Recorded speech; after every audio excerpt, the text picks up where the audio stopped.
լինի, գնացել ես ձեռքն ես համբուրել այդ կաթողիկոսի, խնդրել ես իրանից, որ քեզ օծի, հետո հելել ես։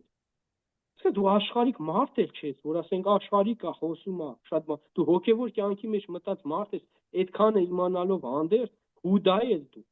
Բա որ կին ունի, բա որ լեգիտիմ չի, ուր է ձեռքը համբուրում, նկարները կա։ Այսինքն դու ինքդ քո դեմ ես դուրս եկել, ոչխար։ Դու էլ չես հասկանում սատանան քեզ ինչ ա։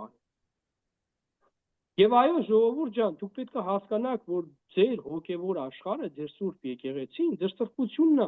այն միակ մաքուր տեղն է մնացել, որտեղ պետք է գնաք, մաքրվեք, այս կեղտոտ աշխարհի մեջ ամենուրեք պղծություն է։ Ձեզ ուզում է սատանան անջատի Աստծուց եւ Աստծո տնից, պղծի ձեզ։ Մի